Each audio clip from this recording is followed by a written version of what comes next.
Good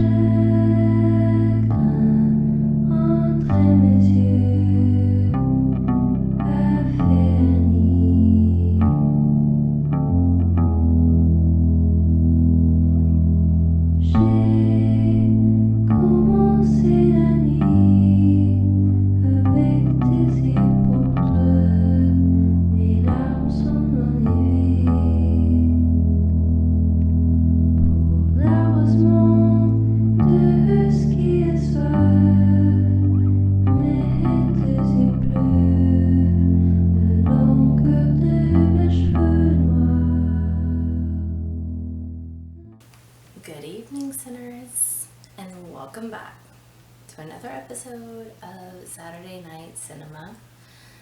As always, I am your host, Sawyer Saintson, and tonight we complete our trio of movies from the Three Mothers trilogy by Dario Argento with Mother of Tears.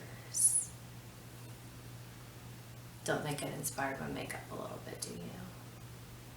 Alright, so we're jumping ahead to a release date of 2018. I'm sorry, gosh, 2008. Where's my mind? Oh. I think I left it back the other day when I was watching Mother of Tears, because I'm telling you guys, there were parts in this that I thought I wasn't going to be able to watch all of it. So I can understand why now it's so hard to find. If you want to watch it on any streaming services, guess what? You can't. Well, I mean, you can buy it for like $10 and some change on YouTube, or you can just buy the DVD for about the same. Like Amazon Prime in some locations has it, but not in the US. I guess the US decided that it was too much for their audience to handle. So, jumping ahead, 2008, and it doesn't look like the normal Argento movies, you know, not normal. It doesn't look like the rest of the trilogy. So, you know, let's get into the meat of everything, right? Director, writer, Dario Argento. We know this. If you don't know this, hi, welcome. We've been talking about this for like 2 other episodes. Go back and watch those. Thanks. But we also have the screenplay. I'm going to have a lot of trouble tonight. I can already tell. Just hang with me. Maybe keep tally every time I trip up on my words. First we have Jace Anderson and Adam Giash. They helped write the screenplay with Dario. The cast, we start off with actually Dario Argento and Daria Nicolodi's daughter, Asia Argento. She plays Sarah Mandy, our main character. And I've noticed that there's at least one character in every single trilogy, like, movie that is named Sarah. Because, like, in Suspiria, remember, it was the student who was, like, had befriended her and was telling Susie about the witches, and ended up, like, being, you know, dead and then coming back, like, Helena Marcos, like, you know, was like the living dead, and, you know, then she really didn't do anything. I mean, she just, like, came at her really, like, slowly with a knife. Anyways, and then in Inferno, it was the student in Rome, who was, like, one of the first to die. You know, she was trying to get a hold of, you know, her boyfriend to come, and the whole thing. She's the one that stole the book from the library and died with a knife in her back and fell through the screen. And this one, it's our main character who's going to fight the mother. Then we have Christian Salamito. He plays Detective Enzo. At first, I don't like the guy, and then I start to like him. Seems like an okay guy after a while.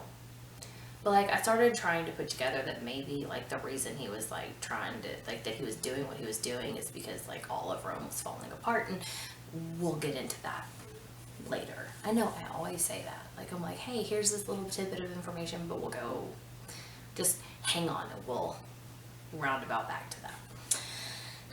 Then we have Adam James. He plays Michael Pierce. He is in a relationship with Sarah. It seems like they also work together at a museum, is what I'm guessing. We're never really told what it is, but it looks to be like a museum. Moron Atos plays, y'all, this is where I get hung up. I even practiced this. So let's see if we can get it. All right. Mother Mayorton, maybe? Oh, look, she's the mother, okay? She's the mother of tears. You know, the other, like, big name in this. I mean, hell, the movie's named after her. Then we have Philippe Leroy, who plays Guillermo de Witt. I like the name Guillermo. It's probably because of, you know, Guillermo del Toro. He's like, you know, one of my favorites. Anywho, then we have Daria Nicolodi, who plays Elisa Mandy, Asia's mom, Sarah's mom, Asia's real life mom. So we'll have a little trivia fact about that soon too. Then we've got Carolina Cadilli. She plays Giselle, who is another person who works with Sarah. She's actually with Sarah when they do something that is not so good and brings upon what could be the end times of Rome. Then we have like legendary, like, you know, horror actor. You probably know him. I'm probably gonna mess up his last name. It happens. I'm terrible at pronunciation. But we have Udo Kier. Hope I said that right. He plays Father Johannes. And like he's such a sweet guy. He's just trying to help, and he gets murdered. And then to round out the cast, we have Tommaso Benfa. That's another name that I like a lot, though, Tommaso. That has to do with my other love. See, I have two loves, horror and then the other one. And we're not going to talk about that right now because it doesn't have anything to do with this. And he plays Father Malassi. He is the first one to put his hands on this urn that we're going to talk about. So back to Asia and Daria. So real life mother and daughter.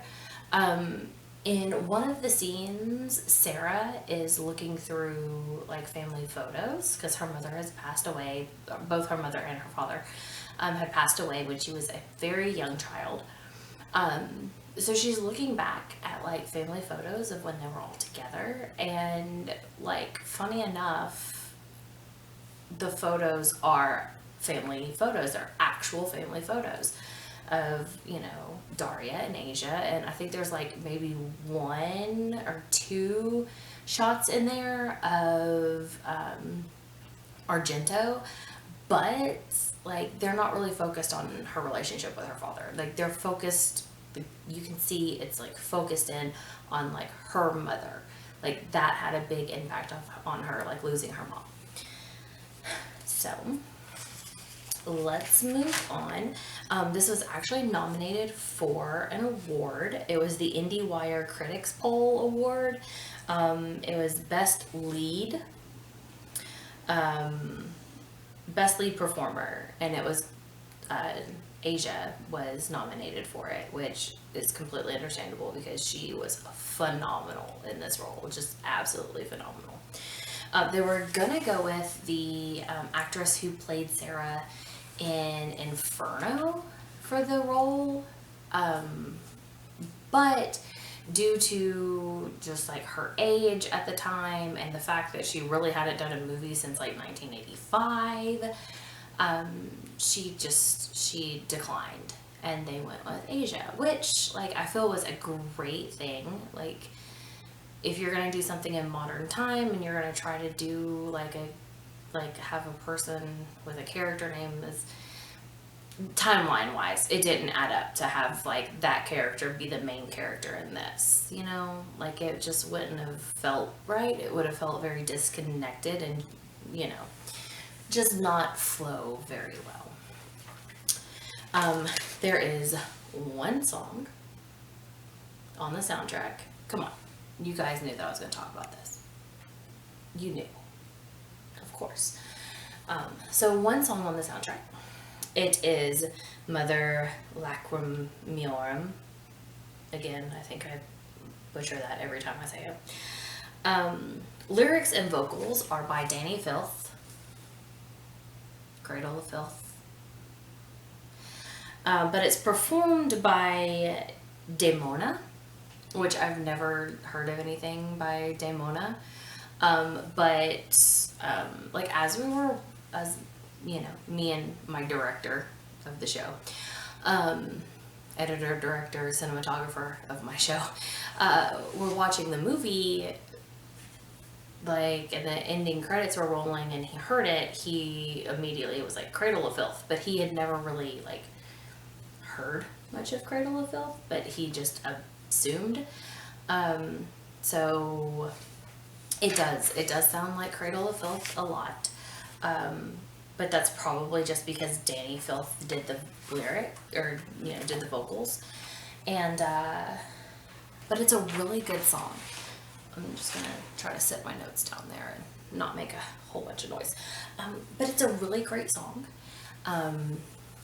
It does still have, like, that, how, like, Inferno, the music from there had, like, the, like, opera entwined with, like, that kind of, like, electro pop, you know, sound.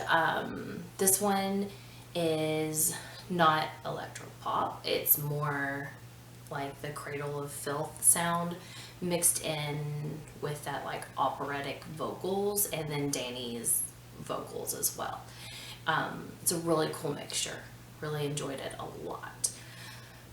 So let's get into the movie, shall we? So first off, opening credits. I don't talk about opening credits a lot, because just sometimes it's not really like, you know, pertinent to the storyline. Sometimes it's not, sometimes opening credits just aren't cool. It happens. It's fine. But this had a lot of like medieval, Renaissance-y, like, religion-based art in it. A lot of demons, a lot of like fire and brimstone type, you know, situations, that really set the mood for what you were about to see. Start off, they pan through a very old cemetery in Rome, super old cemetery in Rome, where they're digging out just outside of the cemetery, outside the gate. They're digging. We don't know why they're digging. They just got a little excavator and they're, you know, digging in there. Something happens. It looks like the ground may like break away from underneath it a little bit, and a worker falls into the hole. And he's like, hey, there's something down here.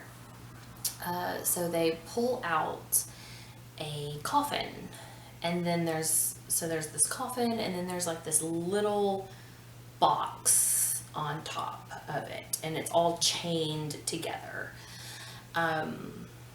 And the box has a lot of symbols on it that we're not really for sure what they are at this time.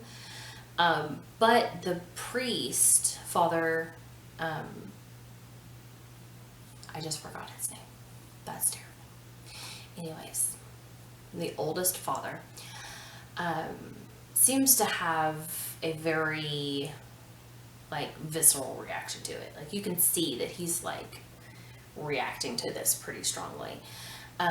So they open the casket, and you know there's a body in there, of course. I mean, what else would you find in a casket, right? And the father is just like, you know, basically like, hey, like, you know, just like re-put him in the ground, you know. And he takes the box with the symbols and everything on it. And then we see him in his office, and he's writing to Michael, saying like, hey, you know more about the occult than what I do. I'm sending this to you to hopefully, like, you know, basically like not confirm my fears of what this is. And then he seals it, right, with like candle wax. Like for real, he like takes a candle and he's like meticulously going over this thing with wax. I mean, the amount of time he probably spent on that was, I can only imagine. So cut to another area of Rome where Sarah and Giselle you know, are in the museum, and Giselle's like, hey, this is for Michael, but like you need to come check this out. Like it looks really awesome. So Giselle decides that they're gonna open this box, and she takes a little spatula that they would use to like for archaeology, or you know, some just a little thin piece of metal, and she starts going along the edges to break up the wax. She ends up somehow, I don't know how, this isn't like a sharp object, you guys, somehow ends up slitting open her thumb, and blood pours onto the urn, which, judging by, you know, the symbols on the box, probably shouldn't have any blood near it. Usually means bad things. So we now have the box open, and there are 3 statues, and they carefully like take each one out and place it gently like on the table beside them. Oh, and there's a dagger. I almost forgot. Gosh, there's like some medieval like dagger with jewels on it, and it's gorgeous. And then they come to what looks to be a very simple red potato sack. Just kidding. It's a dress. It's what it is. It's a dress. And it has some kind of ancient writing on it. So Giselle sends Sarah off to go get an Aramaic book, dictionary, I guess, something along the lines of a dictionary, but it's Aramaic. And while Sarah is there, or while she's away, sorry, everything in the room like starts just like shaking that Giselle's in, right? And just starts kind of like going crazy. And then there's like a howler monkey situation. I don't know why the monkey is a thing, but a monkey is a thing during this movie, and he pissed me off so bad. When the monkey gets what he deserves, I was so happy about it. Normally I don't like animal deaths and things, but he was getting on my nerves.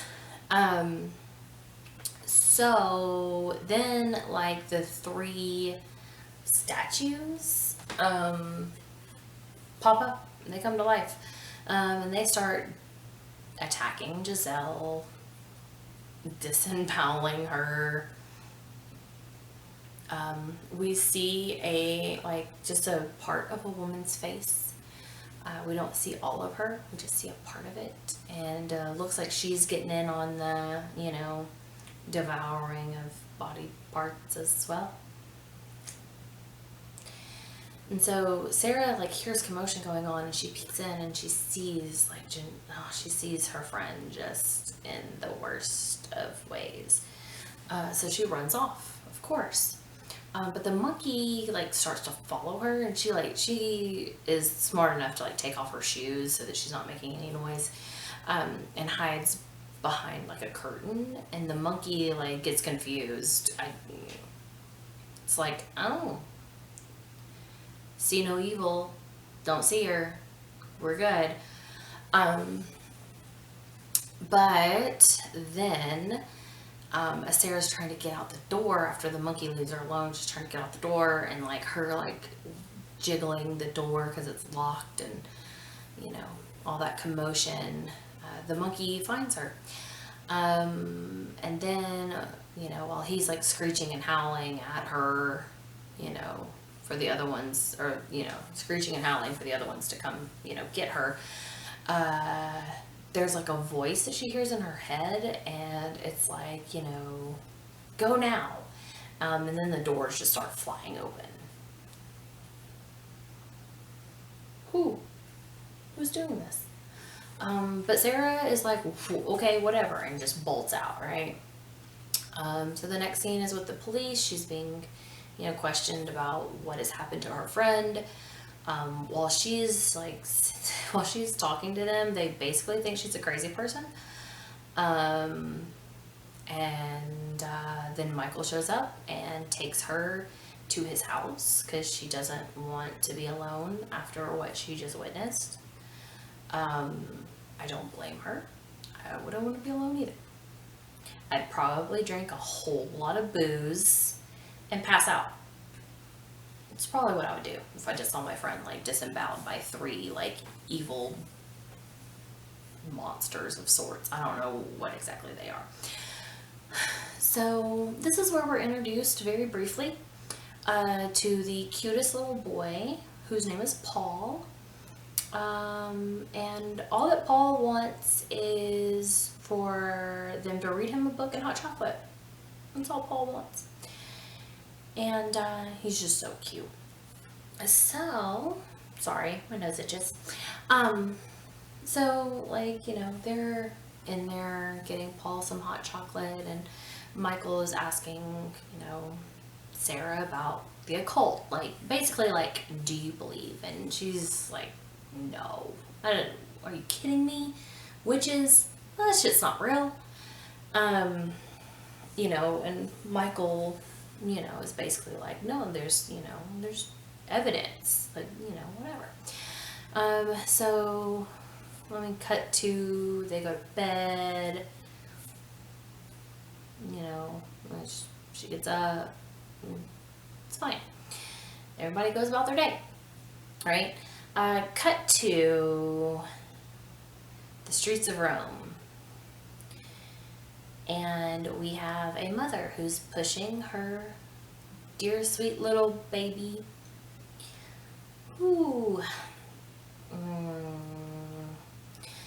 Pushing her baby in her stroller, and then all of a sudden, for some reason, she gets this blank look over her face, and she gets the baby out of the stroller and then tosses it into the river. And then immediately just starts bawling, just crying her eyes out. And then we have people busting up cars and fighting each other in the streets, and just chaos in the streets of Rome, right? Just absolute chaos. Cut to, I guess we're, another day. Sarah is asleep in her own house. And she wakes up and she sees photographs of her mom on the mirror, and then that's when she goes and grabs the photographs and starts looking through them, having a nice little like memory time before she goes to Michael's house. When we get to Michael's house, she comes in and she's trying to find him, searching for him, and we find him in Paul's room. There is blood on the curtain, and written in blood on his headboard is the symbols that were on the box. I guess we're calling it an urn. I'm sorry, the urn. And then something written in Latin that I don't know what it was, other than like I saw a word that looked like it would be reminiscent to silence. So basically they want Paul to shut up, stay in his lane, and don't go into this any further. Basically, if you want your son back, like, back up. But of course, he doesn't want to do that. That's his son. He's yelling and screaming at, Sarah. She's like, go to the police, and he's like, you saw how they looked at you the other night. That's not happening. Like, I'm just gonna take care of this on my own. So as he wants to go see Father Johannes about what is happening, so he takes off to go see Father Johannes. Sarah goes to the library and she's trying to research some things, some of the symbols, and just some things about witches and the occult and whatnot. When she gets a call from Michael, and he's like, I'm gonna need your help. Oh, sorry. Before that, he goes to see the father who sent him the urn. Before he goes to Father Johannes, he sees the father that sent him the urn, and we see that he is he looks to be like on his deathbed. I guess shortly after he had sent the urn off, like literally within like a day or two, he had a stroke, like a major stroke, and is in the hospital. And that's when we hear the story. I cannot believe that I tried to, that I almost skipped over this. This is when we hear the story about the coffin and the urn and what is going on with it.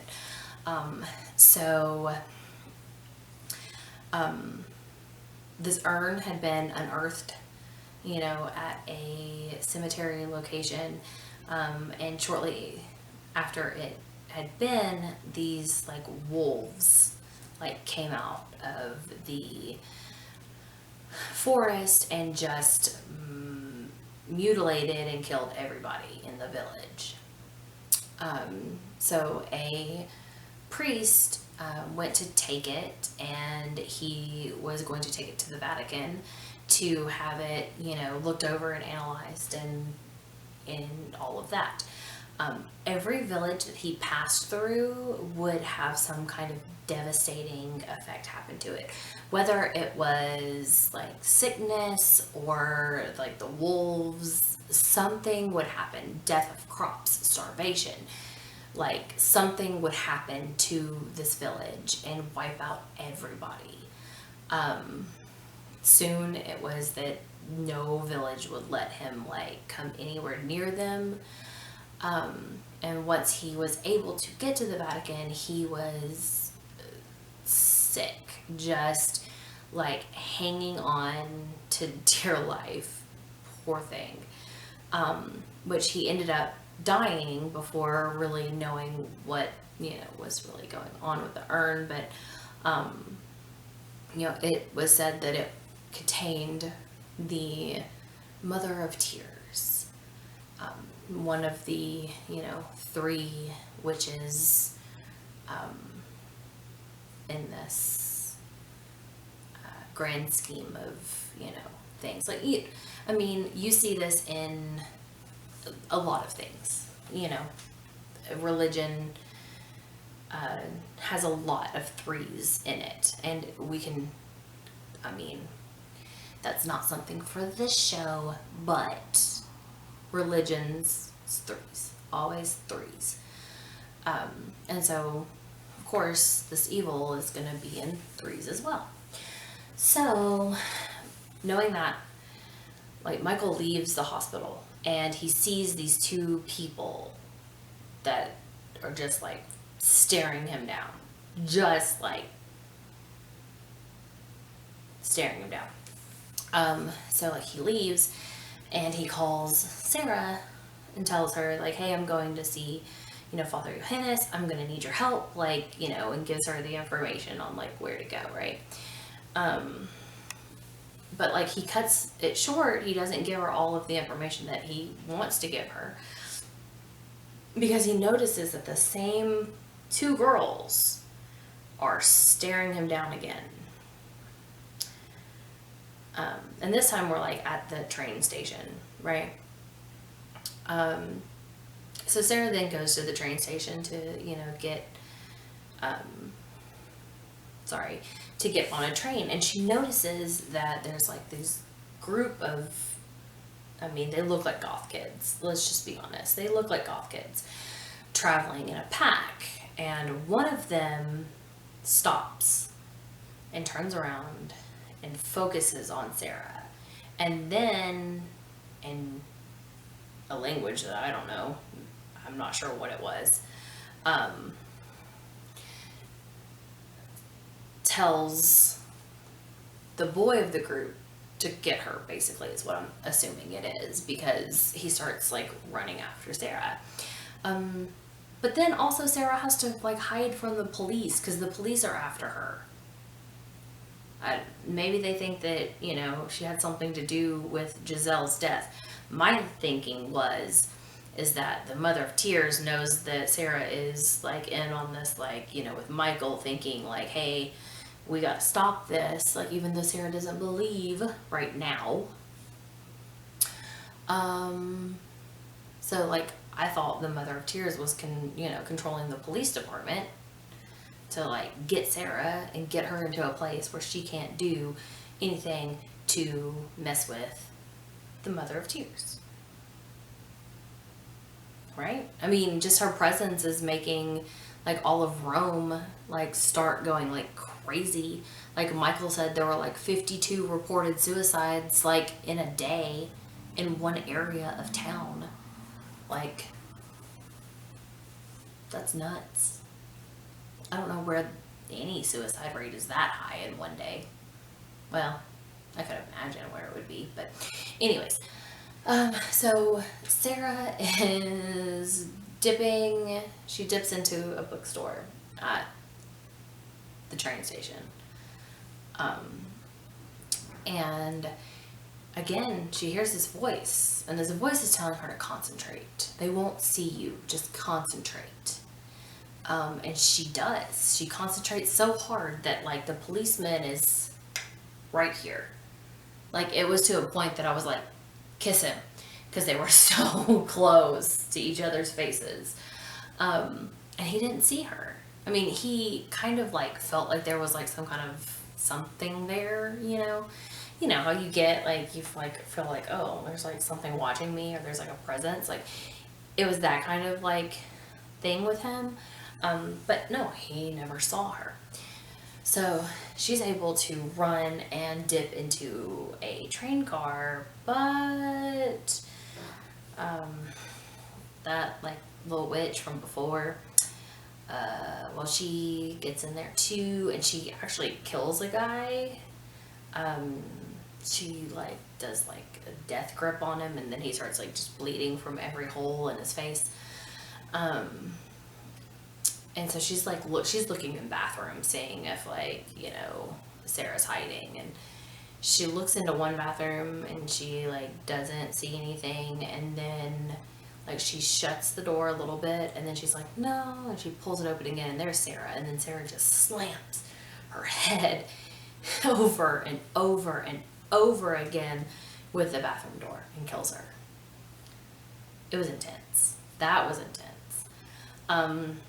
So Sarah then gets off of that train and hightails it onto another train that the police think that she's in, but like she, you know, hides herself pretty well. And, you know, then the police go to they're in the other train, and like, you know, the conductors are like, well, you know, someone saw her attack that man down there, and, you know, they don't really know how to explain it. They have no idea. So Miss Sarah ends up at Father Johannes's residence. We see that there are a couple people in her, like, you know, that she's passing by in the village that are just acting like irrational, right? They're just like flailing and screaming, acting irrational. And it turns out that Father Johannes is like the leading expert of exorcisms, right? And he he's the guy, okay? So she knocks on his door, and she's greeted by a lady and her son. We don't know who these people are. We're never really told who they are. There's just a lady and her son. And, sorry, they let her in. And she goes into this room and she finds Marta. I like Marta. She's very nice. And then they start talking. It turns out Marta knew Sarah's mother. They met in Germany. So here we learn that Sarah's mother was a dancer. She was actually in Helena Marcos's dance school. She is the one who weakened Helena Marcos. So, you know, we never see Marcos in Suspiria. We just hear that like horrible like wheezing, right? But it turns out that Sarah's mother, Elisa, was the one who was able to weaken her. She wasn't able to kill her, but she was able to weaken her because she had certain gifts, certain very powerful gifts. And then we see Father Johannes come in, and he looks sick, and Marta gives a couple drops of something in his water, and it seems to be fine. But he says that he had been waiting on Sarah for so long, and like, you know, knows like about her and her mother, and basically that like, you know, she's the one that's gonna have to stop the Mother of Tears. And that there are gifts, powerful gifts that probably reside within Sarah that she just hasn't, you know, found out about yet. But Father Johannes goes looking for, you know, something, and he's calling out to the, like, and, well, he finds the lady that I told you, like, opened the door for Sarah, and she's covered in blood. And then the camera pans down, and this woman has killed her son with a butcher knife. So we see, like, you know, a toddler, like, brains exposed, and you guys, it's intense. It's an intense scene. And she comes up with like a butcher knife, and Father Johannes is like trying to talk to her, and you can just see like there's nothing there. There's nothing home. And she slits his throat with a butcher knife, but he's able to like stumble out and kind of get to the stairs. But he just like, she just attacks him and just keeps hitting him with the butcher knife. And then Marta and Sarah, they come over, and they witness that, And before they like hightail it out of there, the lady says something about the Mother of Tears, and then slits her throat with a butcher knife. It was intense, guys. It was intense. Also, during this like little time period, we see the mother's followers and the mother feasting upon the entrails and blood of another child, and turns out that that's Paul. Michael's not getting his son back. Nope, they're feeding on him.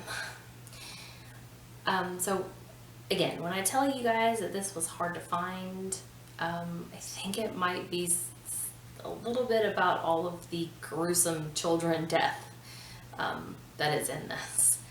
But moving along, Marta and Sarah start trying to get out of the village. And like all of the villagers like seem like they're possessed, like they're all wailing and like trying to like get at Marta and Sarah, but they're able to get away, and they see just destruction happening within the city around there. There's a burning of a church, but Marta takes Sarah to her apartment. And this is where we learn that Marta is not really like a witch or anything. She's more of a psychic, but she grabs this little container that has powder in it, and it's got like a little powder puff, right? And she recites this like incantation, and then she picks up the powder and blows, and you can see like the powder goes everywhere, and it's just like all these wandering spirits. And you know, she's like, Rome is an ancient city. It has many, spirits that roam around, the streets and the buildings and just everywhere. And so she tells Sarah to try. She tells her to concentrate from like right here, like focus right here. And so Sarah does, and the powder shows all of the spirits, but there's one spirit in particular that comes through, and it is Sarah's mother. And she's basically like giving her a pep talk, and Sarah's just like, mommy, mommy, and like reaching out for her, and it's a very emotional time. Like you can see the pain in Sarah, just like wanting to have like one last like, moment with her mom. So like, it's, Marta tells her like, unfortunately, like I can't help you, but there is this other person, DeWitt, I'm sorry, who like you can meet with, and like I'll give you all of his information. You can meet with him. He'll be able to really like, guide you in the right direction. So they go to sleep, and then we have a lesbian sex scene. Not like full on like sex scene, but like Marta and her partner like, making out, tossing around in the bed. Don't know why that's pertinent to the storyline, but it was there. It's whatever. And so we cut to Sarah, who's asleep in her bed, and she wakes up, and as soon as she like steps out of bed, there's like a demon that pops up. And then we realize that that was just a dream, and she wakes up for real. But when she goes out of the room, she sees a rope like fall from the ceiling of Marta's like apartment, and the monkey climbed down. And so Sarah hightails it out of the building, right? And then there's like a guy that follows, and the monkey goes like into the room that Sarah was in and is sniffing around and is like, like she's there. But while they're doing this, Sarah's outside at a payphone, which is funny because I never saw a payphone in 2008. So I guess Rome still had payphones. We didn't have those here. Like after a certain time, they just like, gone. Anywho, so she calls up to Marta's apartment, and the guy is kind of like, he seems annoyed, and he's like, "Wah." um, but before Marta can really like answer the phone, I mean, I guess she answers it. Dude attacks. He attacks her. He doesn't kill her at this time. He just kind of like, like knocks her down, and like stabs her partner in the chest with a dagger. And then like the dude like screams very loudly into the phone that Sarah's, talking on, but you can hear Sarah's like mother's voice like telling her like, you need to get out, you need to go, it's too late, you need to go. And so back in Marta's apartment,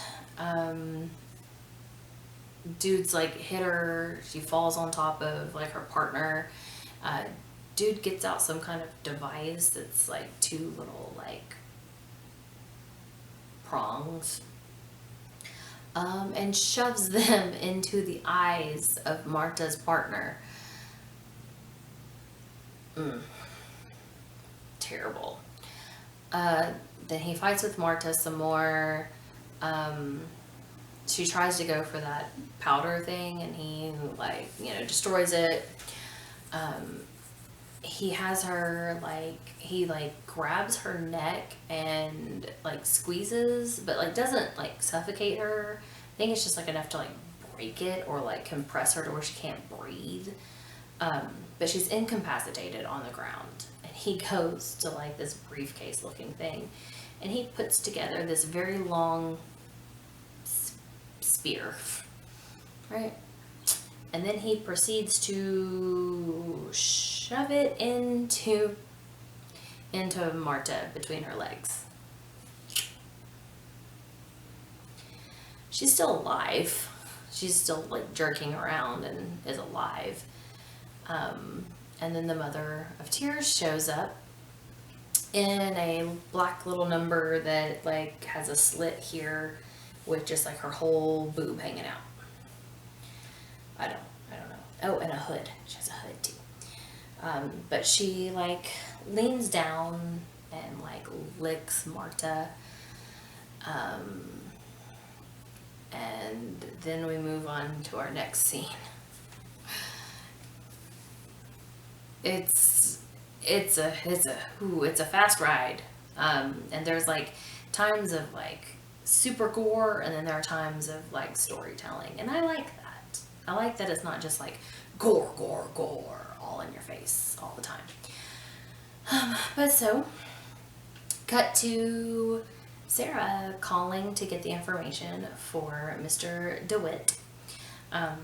She's able to get his address. She goes, and he has a young boy, not young man, maybe 20, anyways, that lives with him. He answers the door, and when DeWitt comes,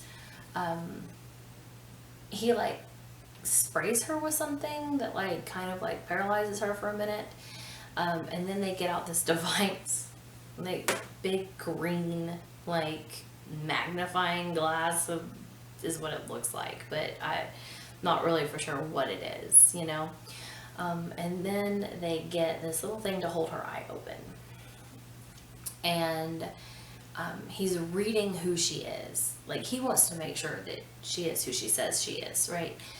So he's like reading all about her through her eye, through like stuff in her eye. I don't know, guys. This like blew my mind. I was like, how is he doing this? What kind of magic is this? Because I've never heard of this kind of magic. Anyways, so then like once he like figures out that like she is who she says she is, he like breaks the crippling effect that whatever he sprayed on her had. And he's like, what, you think that I was just gonna like let you come in here with like how the world is going to crap and not like verify who you are? Like, no, I'm not done.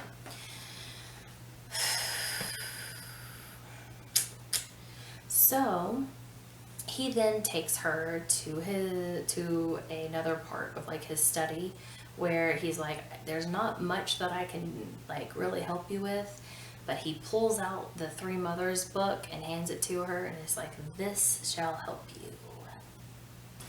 All right, so she starts reading the book, and we like, there's a thing in there that says, and it's in Latin, so, you know, I'm not going to say what it is in Latin because I don't know Latin. 2 years, like I said before, 2 years of, or 2 semesters of Latin, and I'm not very good. Like, I know what, you know, I know some things, but most of those are like medical or crime related. So that doesn't really help me here. But it says, what you can see does not exist. What you can't see is the truth. Riddle me this.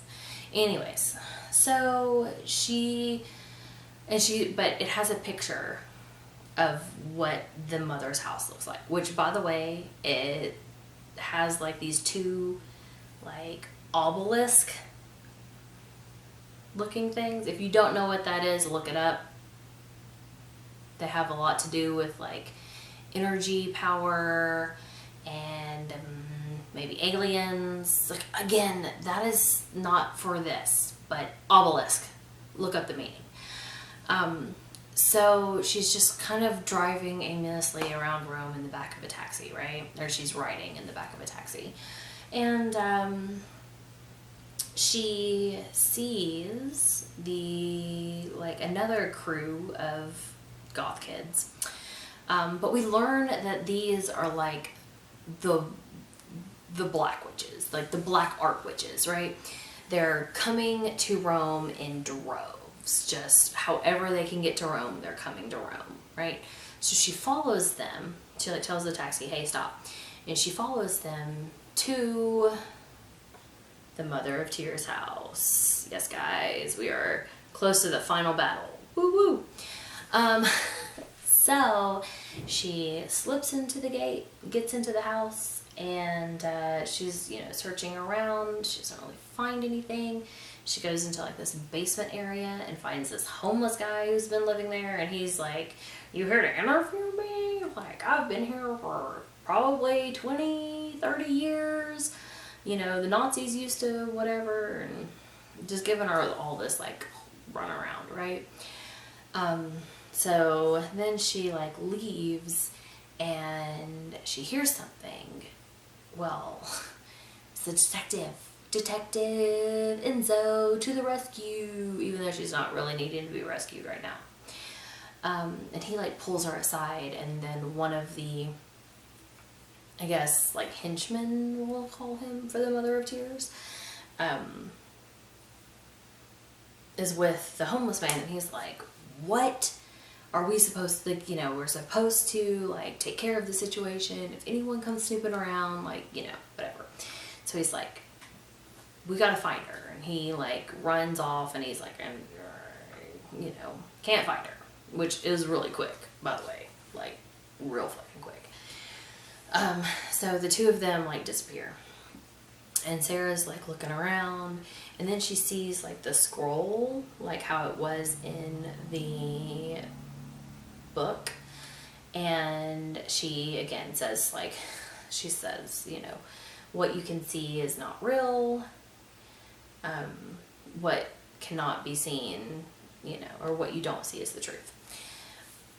So then she notices that there are symbols like straight in a row, right, that are the same symbols that were on the urn.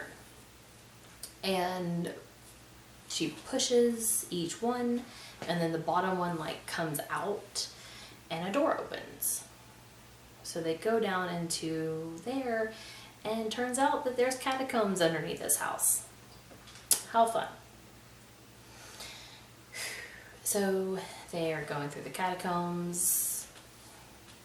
Detective Enzo is like, you follow me, I've got a gun. I don't know what the gun's gonna do against these witches.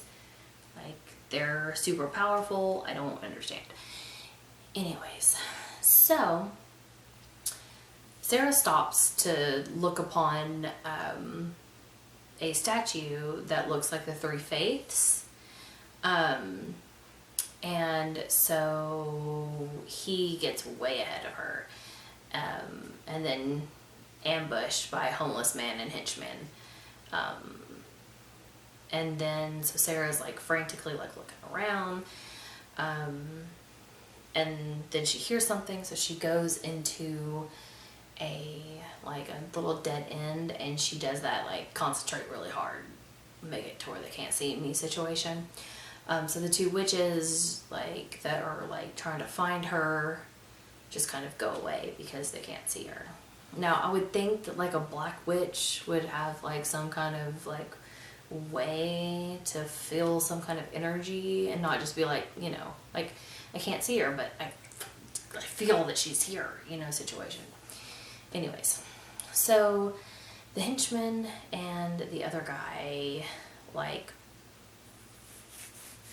you know, have Enzo.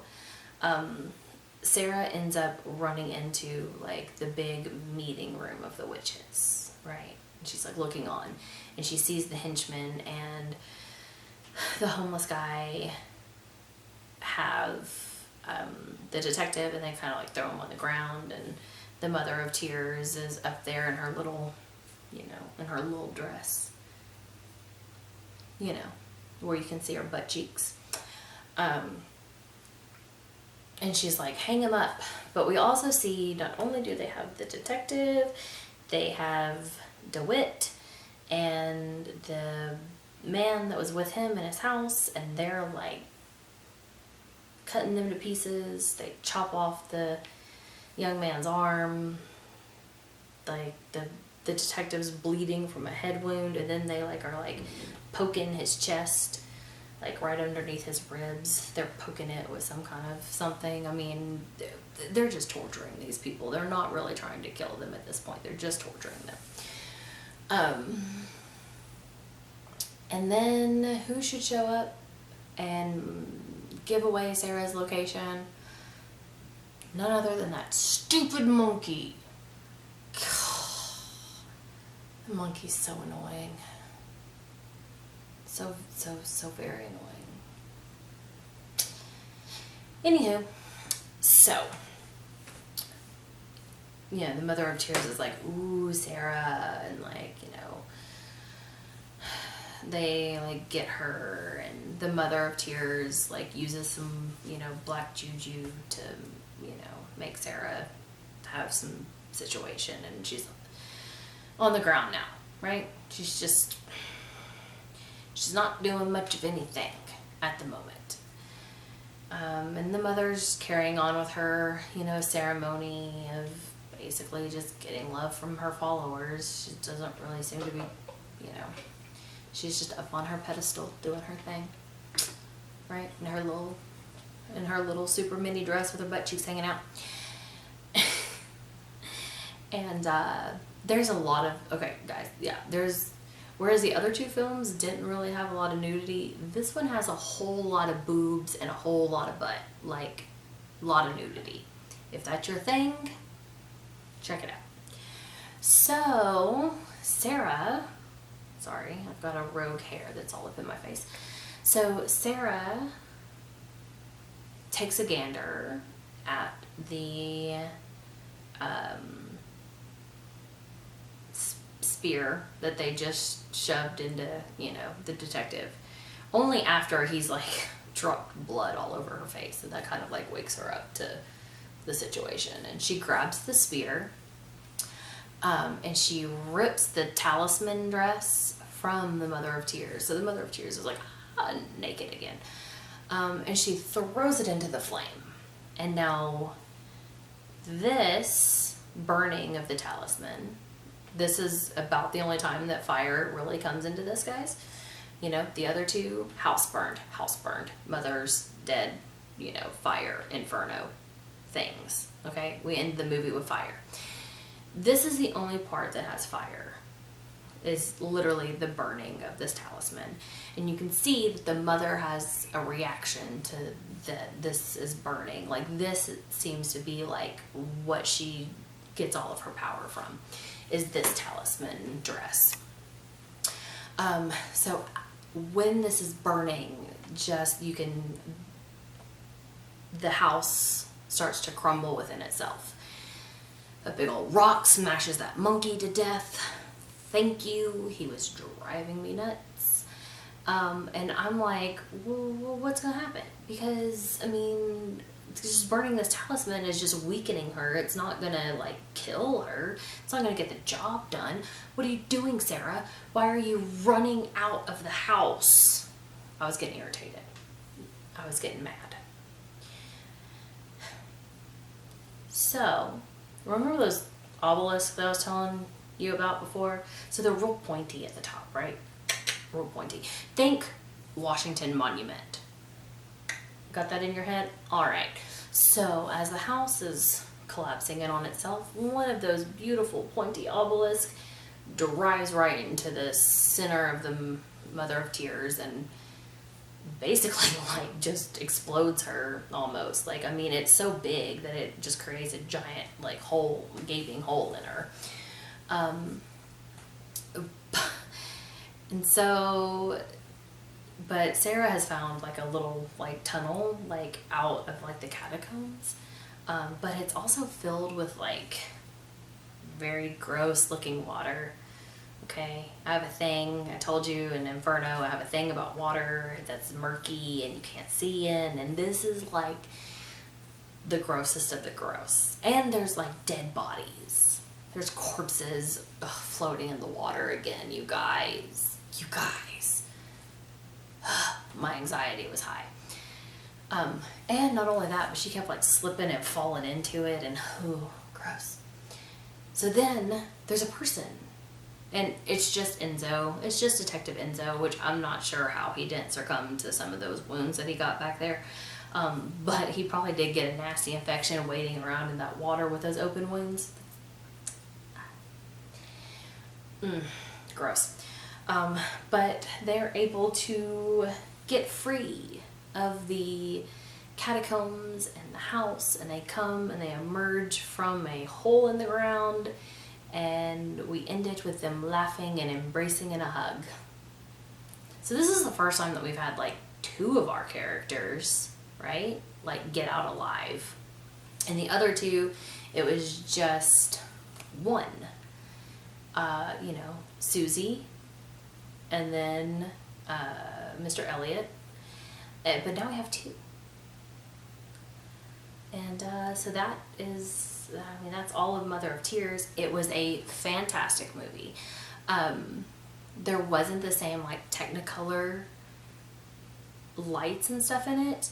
But what he didn't do with the use of like reds and blues, he did with the use of shadows. There were some parts of it that were super dark, right? Super dark. But like fantastically beautiful in their own right. Ugh, so beautiful. Anyways, I know this is going long, so I'm going to wrap this up. But before we go, because we're at the end of the trilogy, it's going to make me cry. I'm going to become the Mother of Tears. We've got to pick from the bucket. So just do like a little tossy toss here, and is this one? I think this is one. All right. Ooh, this is one of my favorites. We've got Creep Show 1. I want my cake. If you know, then you know. And that's all you need to know. Anyways, thank you guys for coming along and, doing this evening with me as well as the trilogy. I will see you next week. Bye.